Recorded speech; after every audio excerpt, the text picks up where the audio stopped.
My name is Ashley Cameron. I am a PhD candidate at Memorial University in Newfoundland. My research is on the intermediate period in Labrador, which we will definitely get into. So what I'm going to do first, I'm going to do a kind of brief overview of Labrador, where everything is situated, go through the intermediate period classifications, discuss my MA research, and then where I decided to go with my PhD research. So I want to situate everyone with the general overview of Labrador, more specifically the Hamilton Inlet and where site FjCa-51 is located. So on your screen there is a general map of Labrador with the Hamilton Inlet and Lake Melville situated within that yellow circle. So I did make it broad just to kind of give you a general area. And I will be discussing in more detail Northwest River and Sheshatshiu. And Northwest River is where a lot of intermediate period sites were recorded back in the late 1960s by William FjCa-51, who also created the first chronology, which I will also discuss.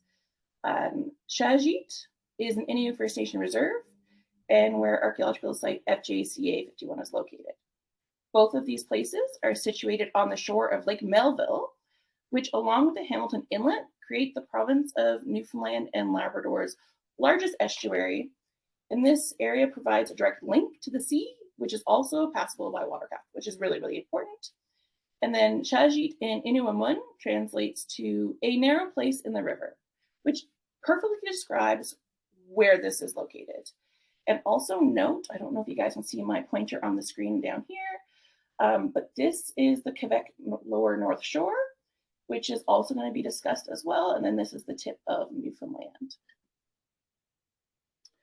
So I also want to give a very brief environmental overview because I don't know how many of you have been to Labrador or kind of know of Labrador. So it was under glacial ice until roughly 10,000 years ago when that ice began to retreat. Once that started to retreat, the vegetation did start to come in, and it was initially a sedge shrub and heath lichen, which then transitioned to alder trees about 7,200 years before present. Then within Lake Melville, dense thickets of alder trees began around 65 to 6,000 years ago. Birch and fir, which signify humid and subarctic climate, also start growing in western Lake Melville around 6,000 years BP. And then spruce started to come and became the dominant tree species around 5,800 years ago, and has remained relatively stable ever since. Furthermore, the deglaciation and that subsequent isostatic rebound created raised beach terraces in the Hamilton Inlet, which also now constitute the basis of chronology, along with radio and carbon dates for Northwest River and Sheshatshiu. So we're able to use those beach ridges as an estimate of site age by observing the elevation of the site in connection with the current sea level. So older sites are found further from the modern shoreline and higher up, whereas younger sites are closer. And then as well, just so we have a brief understanding, the modern fauna of the area, which is a lot of birds and waterfowl. There's terrestrial mammals such as caribou, like woodland, barren and ground caribou, bears, wolves, foxes, martens, lynx, beaver, otter, red squirrels, and a lot of marine life such as salmon, trout, cod, ring, hooded, bearded, gray, and harbor seals. So I've discussed the modern fauna because that's what we use as estimates for fauna in the intermediate period. Because as we all know, the boreal forest really sucks for preservation. So as I just discussed, the glacial ice began to retreat about 10,000 years BP, with the coastal areas of Labrador being suitable for habitation around 6,000 to 8,000 years before present. Though we do have the first evidence of habitation in Labrador around 9,000 years ago. So on the screen here, I do have the general time frame that is for the Labrador First Nation archaeological cultures. Please note that Paleo Inuit and Inuit cultures are also present, including the pre-Dorset, Grosswater, Dorset, and Inuit. But the intermediate period is based within the First Nation archaeological cultures. So this early period is part of the larger maritime archaic tradition, with the maritime archaic cultures being some of the earliest in the far northeast. And the far northeast includes Atlantic Canada, Newfoundland, Labrador, and New England, and a little bit further down into the States as well. I will discuss that in more detail in a bit there. And the early period is characterized with large, segmented longhouses, elaborate burials, such as those at Port au Choix on the island of Newfoundland, and the use of Rama chert. And Rama chert comes from Rama Bay, way up in northern Labrador. And the maritime archaic uh, archaeological tradition in Newfoundland, Labrador does show regional variation. There remains a marine adaptation and lifestyle throughout. In Labrador, the maritime archaic is also broken down into three distinct episodes: the early Labrador, the middle Labrador, and the late Labrador. And the late Labrador also has a distinction between the northern and southern branches. Then, after that early period, we have the intermediate period, which I will definitely get into detail in the next couple slides there. And then after the intermediate period, we have that late period that spans from about 1800 to 400 years before present. And it is characterized by both the Daniel Rattle, which is 2000 to 1000 years BP, and Point Revenge, which is about 1000 to 350 years BP. And both of those archaeological cultures. Both complexes are similar, and the names are actually used more as a reference to that time period rather than distinct groups. And these sites are found in various environmental and geographical locations, such as sheltered bays, dense boreal forests, and exposed headlands. And a common feature with them are hearths in the form of a cluster of stones, a ring or a large oval shape, structures in the form of a multifamily longhouse, similar to an historic Innu Sheshatshiu. I apologize that my pronunciation is not the greatest.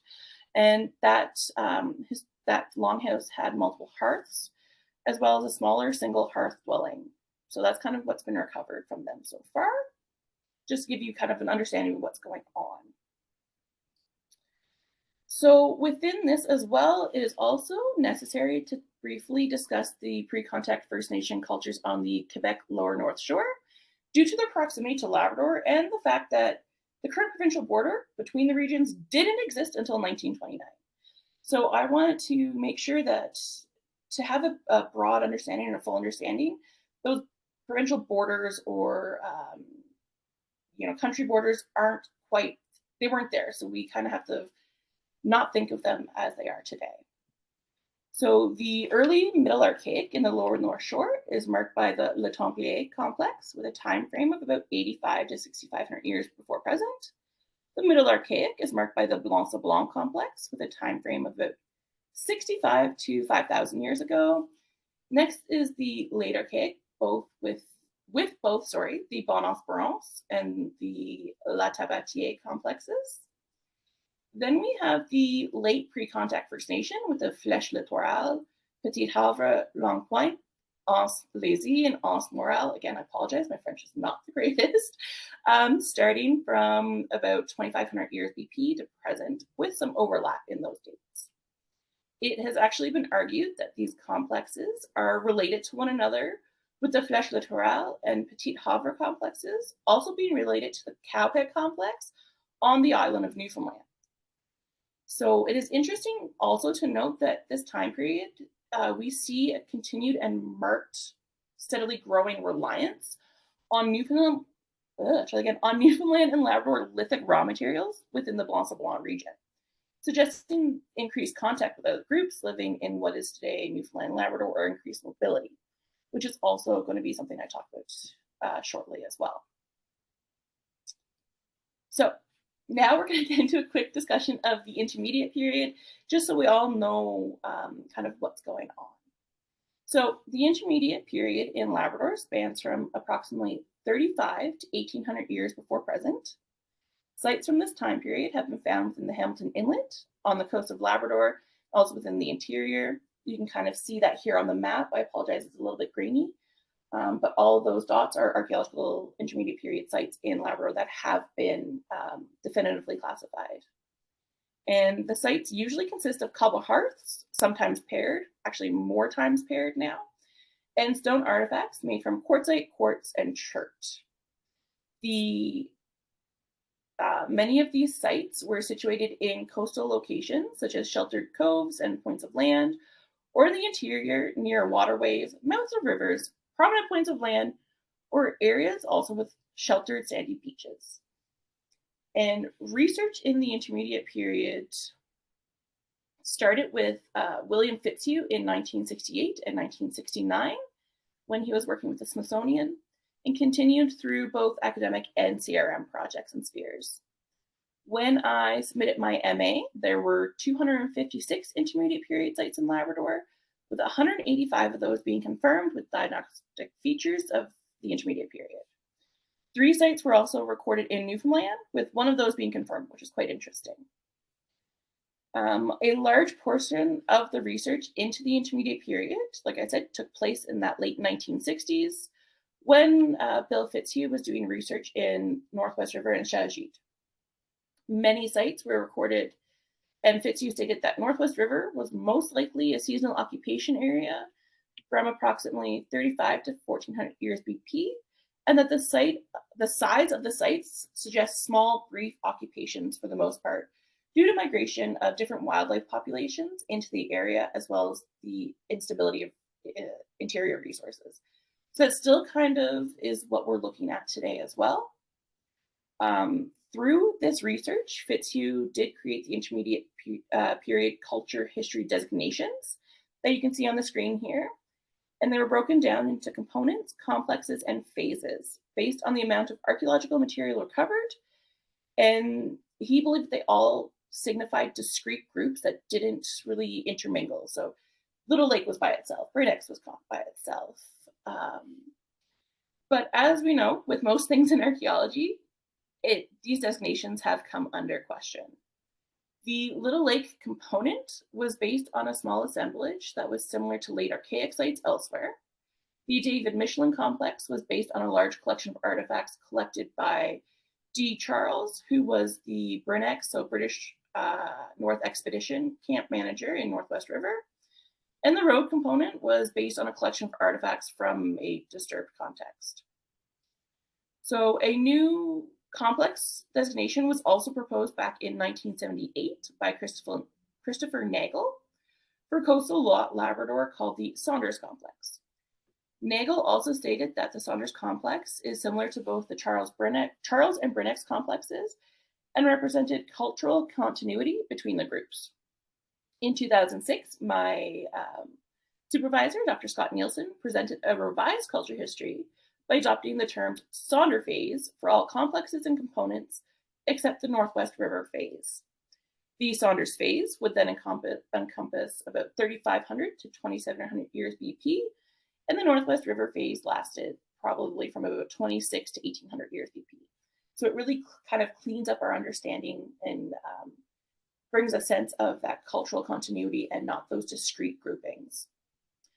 Then in 2019, Fred Schwartz has argued that there's a large concentration of Northwest River phase sites in the Muskrat Falls region. So Muskrat Falls is currently where they are building a hydroelectric dam. So there was a lot of work, which will also be discussed shortly. And so that these sites could be considered a Labrador variant of the late pre-contact period based on the sites dating from around 2,000 to 1,400 years before present. Now, in 2021, because we all really like continuity and change, Fitzhugh and Martin also stated that they believe that the Saunders complex should be updated to the level of a phase, that there is evidence for continuation of the Saunders complex into later periods, cultures, and people within Labrador. So one thing with these designations is they're all very Eurocentric. And this was noted by community members and by people working in the community. And therefore, an Innu-based understanding of the archaeological record has been brought up in papers. And the intermediate period designation is Sheshatshiu Innu, and that spans from about 35 to 2,000 years before present. And then from that 2,000 years on, it would be ancestral Innu. So I know that's a lot of information. That's a lot of time periods. It's the intermediate period we're still working on it. So archaeology and Sheshatshiu. So on this map, you can see a lot of the sites are in red. FjCa-51, which I'll be talking about in more detail, where I did my master's, is that yellow dot kind of on the left-hand bottom there. So archaeology in Sheshatshiu started in the late 1960s, like I said, with Bill FjCa-51 and his research. After that, limited archaeology was conducted in the region until the 1990s. And then in 2000, CRM work was undertaken in Sheshatshiu by Jacques Whitford Environmental Limited, and then Fred Schwartz in 2003. And both of these surveys ultimately revealed 16 new archaeological sites in the area. 2 sites, FjCa-51 and FjCa-53, showed signs of either disturbance or complete destruction due to roadwork in the community. Due to this, there were also 19 different locations within the community of Sheshatshiu where artifacts were discovered, including in this topsoil that was taken from FjCa-53 and distributed to residents. So luckily FjCa-51 was disturbed, but FjCa-53 was gone. And then to continue with research, Dr. Scott Nielsen started the excavation of FjCa-51 as a salvage archaeology program due to infrastructure development within the community, and that was in the 2009 and continued into the 2020s. Many of these excavations were field schools through Memorial University of Newfoundland, and community members were also involved. Also, Anthony Jenkinson, who is a gentleman within the community of Sheshatshiu, along with other community members, have undertaken so many archaeological excavations within Sheshatshiu and elsewhere in Labrador, and multiple intermediate period sites have been recorded. And FjCa-51, as of even just last week, has expanded some more. And it's great. Anthony has a Facebook page where he continually updates the community and anyone else involved about all of his finds and the recording of new sites, and it's constantly ongoing. Okay, so let's get to FjCa-51. So excavations at archaeological site FjCa-51, like I said, have been ongoing since 2009. This site is reported to be one of the most significant intermediate period archaeological sites in Labrador, with I say 17, but there's probably more areas now, different loci excavated. Anthony Jenkinson, as he is pictured here, like I said, recently posted that there is more. So this is actually one of the areas in FjCa-51. It's been grubbed, and if I had panned over more to the right of that photo, you'd see brand new buildings. So FjCa-51 was once situated near sea level at the end of a long peninsula protruding into Lake Millville, which was also backed into a low hill behind a shallow cove. The loci within the site range in age from about 2860 plus or minus 30 years BP to about 3380 plus or minus 30 years, with the older components being situated to the north and in higher elevations as compared to the younger components to the south, which are in lower elevations. Like I said earlier, that's to do with that isostatic rebound. And FjCa-51 is also the largest site in both Sheshatshiu and Northwest River. Our main source of information is lithics, as the preservation conditions are extremely poor. Again, boreal forest, and it's not very deep either. So now that we have all that discussed, all that background, what was my MA research and what am I doing now? Well, my MA research marked the first in-depth analysis of materials from FjCa-51, and I had a few questions I wanted to answer. In order to make the research more manageable at an MA level, because I had way too many questions and way too many ideas, I chose one loci, Area 11, to focus on. And this assemblage had 1,067 artifacts and samples. So what did I want to know? I wanted to know how the artifacts were distributed within the site and what it shows about site use. Where were the lithics sourced and what can be inferred about site movement and or trade? How does the site fit into the pre-existing history of the intermediate period? And they collected 10 amble stones. So the site was excavated in 2010. I was not in university then, but the stones were collected, these amble stones were collected. So we knew there was something on the go. So Were these anvil stones used for processing organic materials? And if so, what was being processed on them? Does the size of the anvil stone affect what materials were processed on it? And also, should future researchers of the intermediate period use residue analysis on anvil stones or other artifacts? And what materials should they test for? As far as I can tell, I didn't see any other residue analysis from the intermediate period, so I was curious. So here you can see FjCa-51, the area 11. Again, I apologize, this is an older photo. It measured 45 meters squared and was excavated, like I said, in 2010. It contained 2 cobble feature areas, one to the northeast and one to the southwest, with a small gap in between the two. So if you can see my pointer, here is one here is another one, and here's this random little gap. Feature 1, which I'll also show in more detail later, was radiocarbon dated to about 3310 plus or minus 30 years BP, and feature 2 was dated to about 3160 plus or minus 30 years BP. These cobble features are in the same linear paired patterning that has been documented elsewhere in FjCa-51 and within the larger intermediate period. So what was there? So 97.9% of the assemblage is lithic artifacts, though that is actually a lower average amount of debitage when compared with other areas, other loci. This assemblage consisted of flakes, flake shatter, anvil stones, bifaces, cores, hammerstones, a pestle, red ochre, scrapers, unifaces, and utilized flakes. The exhausted and discarded tools recovered were near the cobble features and were primarily made of fine-grained chert. And there was also a section of the excavation area that contained a harder pea gravel mix. So the general material on site is quartzite. It does come in from glacial till, so it's local material readily available whenever needed. So here's a closer look at feature 1, and you can see one anvil stone here, and this is another anvil stone right here. And then here is feature 2. There's another anvil stone right there as well.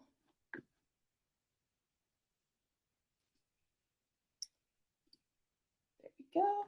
So what were my analyses? I analyzed the 1,046 lithic artifacts using the Andrzejewski typology and a modified Sheshatshiu, which is basically operating sequence in English.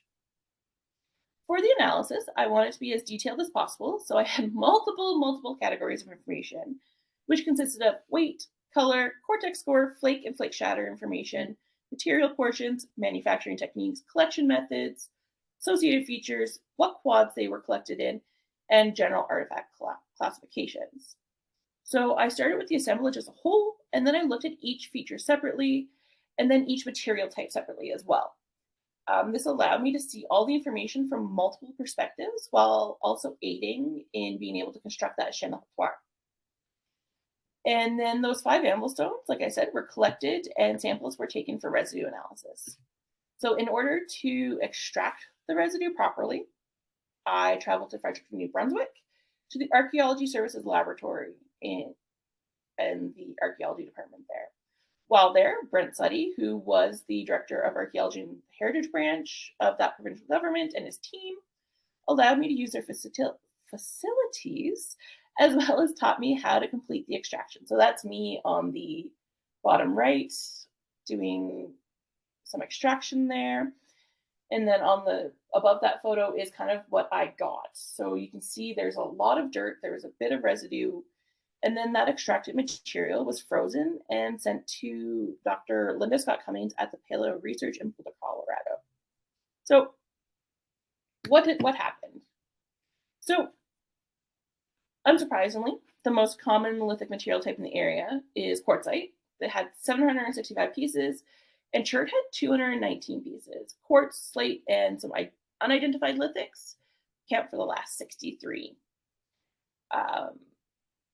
Quartzite, like I said, was the most amount of debitage and tools. Based on that, I believe that the quartzite was readily available raw material source, and that was used most frequently. The other raw materials could have been brought in with the groups when they came to the site, as they are in smaller quantities, and there's also a lot of chert resharpening flakes which to me suggests that the material was being used until it was exhausted, which would also point to the source being further away, as it was more of a hot commodity, shall we say. The top three artifact classes were flake shatter, flakes, and shatter. There's also a marked lack of what we call formal tools at the site, which I believe is related to the function. So now we get back to those features. Feature area 2 appears to have been the main activity area, with feature 1 being a secondary.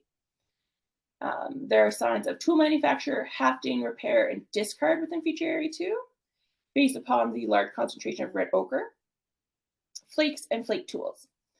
Furthermore, while I'm not definitively able to state that both feature areas represent two living areas within a single linear structure, there is evidence to support this.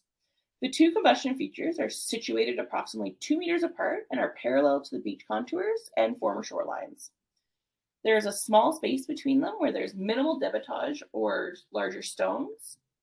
As well, when looking at the excavation with artifacts plotted, one can see two lines where there are barely any artifacts present, which may have been the edge of a structure. They, again, could also represent two outdoor activities. So these red lines here, I am tentatively saying were potential structure walls. And then that pea gravel area that I discussed earlier between the two features presented with a large concentration of flakes and flake shatter. So I hypothesized that the area was used for stone tool production, as the compact nature of that pea gravel provided a suitable work surface for percussive manufacturing. Now, as for the residue analysis, one provided a very weak positive to the bison antiserum. This result can be a few things. It means that there's either a couple proteins or slightly deteriorated proteins that are represented by the bison antisera, which can also include members of the same family or order. That means they're kind of present in there. It most likely is contamination, because bison, and you don't really see that up there. Bovit could also be someone's lunch on their hands when they touch these anvil stones, because we didn't collect them with the intention of doing residue analysis. Though I did do some research, and it could also potentially be, it could have been from bison, prehistoric bison, woods or plain bison, cows, or other domestic bovids. Might have been potentially a trade good, like pemmican, or it could have been furs or skins. We don't know. But I'll get to that. Just hold on to that thought, and I'll get back to that as well. And then the starch and phytolith samples yielded results indicating a cold season grass community, which spring or fall. And so with all this information combined, I am hypothesizing that area 11 was a short-term habitation site within that spring or fall during those seasonal rounds. So what now? When I was doing my MA, I knew I wanted to continue with my research of the intermediate period and FjCa-51. And so that led to me applying for and getting into my PhD with my supervisor, Dr. Scott Nielsen. So I was finishing my MA and starting my PhD at the same time. And it really helped kind of keep everything flowing and in line. And I kind of knew the path I wanted to take for the continued research. So at first, I was determined to analyze the entire collection of artifacts from all loci in FjCa-51. Most of it's already been cataloged, thankfully, so I just have to finish the cataloging and start analyzing everything based upon the parameters I had set out in my MA. So it was all analyzed the same. So that was great. I know I had also wanted to continue with residue analysis and hopefully use microware analysis as well. And then I also hope to determine the connection between all the areas within FjCa-51, and if there was a correlation between raw stone materials and area use, to see what was on the go. But then I also had additional questions about the intermediate period more specifically. It was challenging to better understand the intermediate period, as it's kind of discussed, the way it was discussed in a lot of the research, it was discrete groups. Now that we're getting out of that, I really want to see Labrador in a larger light discussing the intermediate period. I thought there was travel and exchange up and down Labrador by so many different groups for so long. So why wouldn't the intermediate period also see this? These, I didn't, I thought surely these groups weren't completely cut off from everything else going on in Labrador and the Atlantic Northeast. So what we see in the Atlantic Northeast is called the Transitional period. And this is a time of constant change, though the intermediate period hasn't really been discussed in association. It's getting better, but it could definitely have a larger discussion on it. And then my third overall thought was that I really wanted to critically examine and discuss cultural resource management practices in Labrador as it pertains to Indigenous communities. I wanted to understand how CRM has impacted the Innu and Inuit communities, to analyze the archaeological practices in Labrador in general, and to complete interviews with community members regarding their thoughts about CRM. But then once I sat back and thought about everything I wanted to accomplish, I realized that it's an extremely ambitious undertaking for a PhD with distinct questions that may not flow nicely together. So since a traditional style dissertation wouldn't flow quite right, I decided that a sandwich dissertation would be great. I can write multiple articles and pieces and piece them together in a dissertation, or try to. During this time, I also realized that I wanted to write articles that pertain to the intermediate period and specific research I conduct to provide that better understanding. This meant that I needed to rethink what I wanted to do and how I was going to go about it. I knew that regardless of anything else, I wanted to conduct more residue analysis. I wanted to grow my sample size to definitively state that residue analysis, regardless of cost, is a valuable source of information, and that it should continue on the intermediate period artifacts and other artifacts in Labrador as well. I knew that I wanted to situate the intermediate period within the Atlantic Northeast discussion of the transitional period. The intermediate period, I believe, deserves to be discussed in a larger context so that additional research can come about and that additional connections can also be made. Then, through discussions with my supervisor, another topic that had me asking questions was regarding a groundstone gouge that was recovered at the site. We don't typically see groundstone artifacts within the intermediate period, so it'll be interesting to see if this groundstone gouge points towards Area 15, where it was found, being older than the rest of FjCa-51, and how that would change our understanding of the site, the intermediate period, and interaction spheres as well. So, I am still within my research phase of my PhD, so I don't have many answers. I have a lot of questions. Though I will get into one of my comprehensive exam questions about the transitional period, because that one I definitely have hammered out for a little bit there. So I will be undertaking residue analysis of 14 stone tools from different loci at FjCa-51 to better understand site use, seasonality, and subsistence strategies within the site. And I have to thank Atlatl because this is where I'll be getting the residue analysis from, and I'm very excited. Hopefully, I'll also be able to rerun the bison sample from my MRA research to see if the results are the same. I'm very, very curious. I have to check with New Brunswick to see if they still have that sample in the freezer. So some of the questions I hope to answer are, does the use of residue analysis help delineate the subsistence patterns for different groups that were in different loci? Are certain raw materials linked to specific subsistence strategies and activities? So it's quartzite used for something, is chert used for something else? Does seasonality change the raw materials that are being used? And does this signify a different group of people or movement patterns? And then, does residue analysis provide adequate enough results to warrant its continued use in Labrador?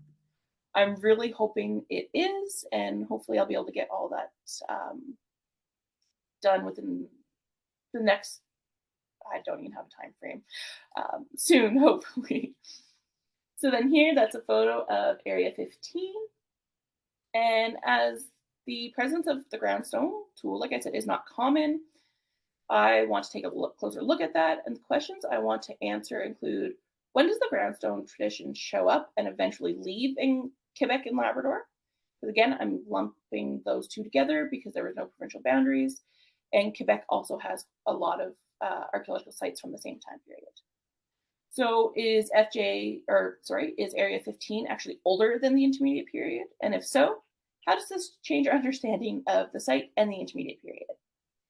Can use, wear, and residue analysis provide additional clues as to where this gouge kind of originated from? And does the use of groundstone technology drastically change the understanding of the Intermediate period? So ideally, I would like to be able to analyze additional groundstone gouges that may have come from an Intermediate period site elsewhere, as well as those from the larger transitional period. I think it would provide definitely a better understanding of the technology, regional variations, and potential answers as well. So the transitional period. The one topic I fleshed out a good bit so far is regarding this transitional period. It can be confusing. There's a lot going on, as you can see from this map. It's kind of all in this area. So I'll do a really quick overview and then kind of show you how it links to Labrador. So the transitional period within the Atlantic Northeast, specifically Maine, New Brunswick, Nova Scotia, PEI, Quebec, and Newfoundland Labrador, consists of the late Archaic period, which occurs from about 4,000 to 3,000 calibrated years BP, and the early woodland occurring from about 3,000 to 2,000 years calibrated BP. This time period is marked by continual change, exchange networks, and interaction spheres, spanning from northern Labrador to the eastern United States, as well as burial, ceremonialism, ritualism, and comparable settlement patterns. The widely held marker of the shift from late Archaic to early woodland is understood to be the adoption, creation, and use of ceramics such as Vignette 1, as seen in the Meadowwood transition. Also, just remember that the Intermediate period is 35 to 1800 years BP, so it does fit into this larger period from the North Atlantic. So, from the transitional period, like I said, there are the four main characteristics that stood out to me: the ceramics, interaction spheres, mortuary practices, ceremonialism and ritualism, and settlement patterns. Ceramics enter the archaeological record of the Atlantic Northeast roughly 3,000 years ago in the form of vessels, sherds, and sherdlets. Vignette 1 pottery, as seen on the photo there, is the main type in this time period and is typically made using coarse grit temper with quartz, feldspar, and mica, though there is considerable variability in many attributes, such as paste quality, cord impression patterns, presence or absence of cord impressions, and vessel size. There's also local differences in morphology, ceramic fabrics, and surface treatments. While the northeastern United States sees most of the pottery, the abundance does decrease while coming north into Canada and the Maritimes, there are 19 sites within eastern Quebec that do have ceramics, with some Vignette 1 being recovered. Interaction spheres become more pronounced, with one in particular being within the time frame of the Intermediate period. The Meadowwood interaction sphere developed about 3,000 to 2,400 years BP, and it spanned a large geographic region that was navigable by extensive system of waterways. Within this interaction sphere, Onondaga chert from the Niagara Peninsula, marine shells from along the Atlantic coast, copper from the Upper Great Lakes, Rama chert and Mistassini chert or quartzite from Labrador and northern Quebec, and banded slate from the Upper Great Lakes. The transitional period also saw burials, both primary and secondary, within pits and mounds, as well as ceremonial and ritualistic features and artifacts. Many of the burial sites had large amounts of red ochre, as well as lithic artifacts, grave goods, both intact and broken. And the burials also seem to have multiple roles within transitional period groups. There's a marked difference within burials and burial goods, suggesting that social status and hierarchy were present. Many of the grave goods were actually prestige items as well, and some of them were ritualistically killed and then placed with the remains.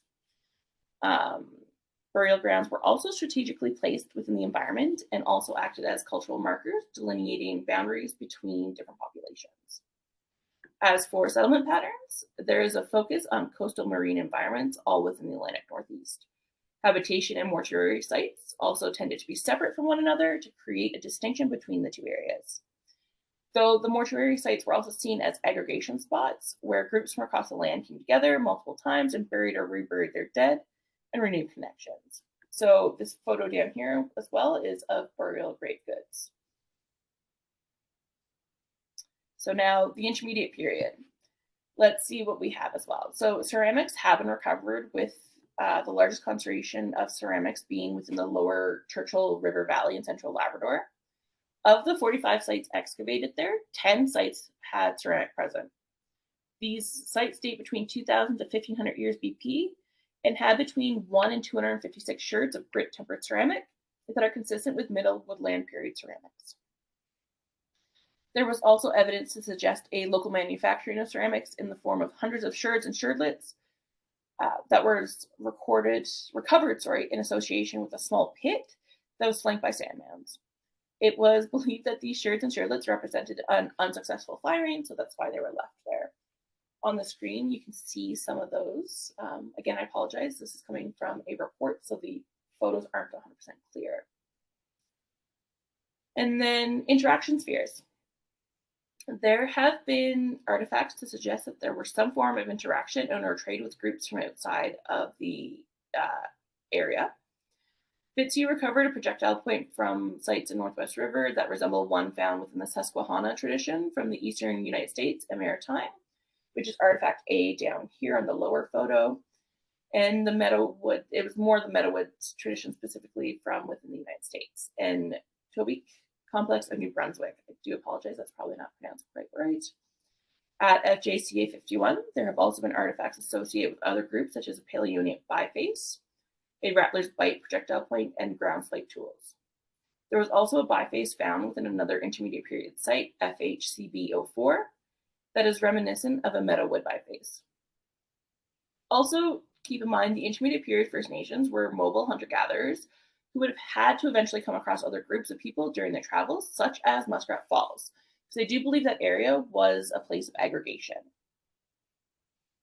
So at this moment in time, for that mortuary practices, ceremonialism, and ritualism, there's no evidence of mortuary practices by the First Nation within the intermediate period in Labrador. This may in part be due to poor preservation conditions, as well as different burial traditions or views of the dead. Furthermore, there's more than one way to deal with the dead body, including cremation, burying in the water, or abandoning the dead on ice and land. As for ceremonial or ritualism, there was an ochre-stained mound that was excavated at Gull Lake in Labrador that included a large number of artifacts, such as 244 ceramic sherds, and it dated to the pre-contact period, though we don't know anything else about that at this moment in time. And then settlement patterns. Like I said earlier, the intermediate period has been identified in the north, central interior, and south coast of Labrador in the Strait of Belle Isle. Many of these sites were situated in the coastal locations. And as an example, along the south side of the Muskrat Falls, there were 23 short-term camping sites that began to be used around 3,000 to 2,500 years BP.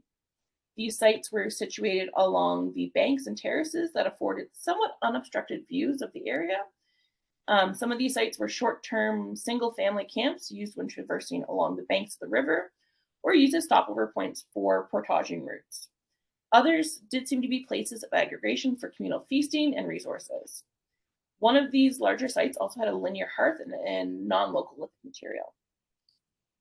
So, what does it all mean? I'm almost done. As it currently stands, the intermediate period is the least understood time period in Labrador.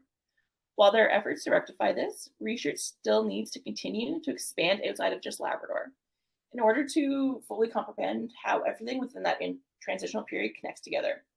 Once this happens, we'll be able to better understand that the First Nation people within the intermediate period would have had so many opportunities to move across the land, encounter other groups, and travel outside today what is known as Labrador.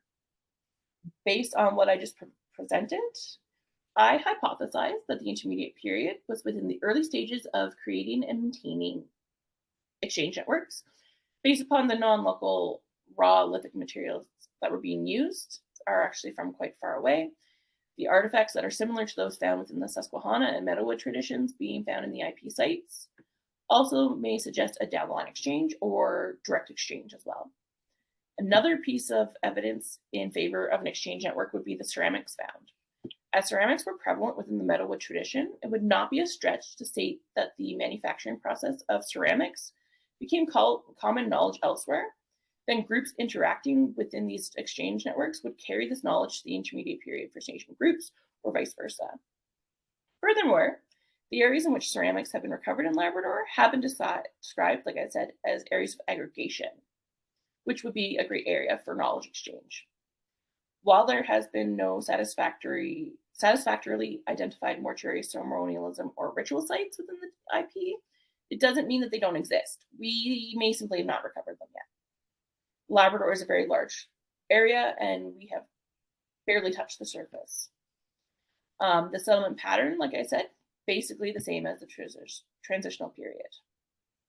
So throughout this topic, I argue that there are hallmark signs of the larger transitional period within the intermediate period of Labrador. While the intermediate period does not possess all of the main characteristics, this may be because, like I said, we have not recorded those sites that hold that information yet. So to summarize everything, I strongly believe that the intermediate period needs to be examined within the transitional period, in the Atlantic Northeast. It's kind of one of the only ways we'll be able to create the quote unquote bigger picture of the transitional period and provide clarity on what was happening within this time period in Labrador. And with that, I am done. There's a few of my references there. And then my large list of thank yous. I want to thank everyone for tuning in to listen to me discuss the archaeology in Labrador and my research more specifically. If you have any questions, feel free to ask me, or you can also send me an email. I can put my email in the chat. And with that,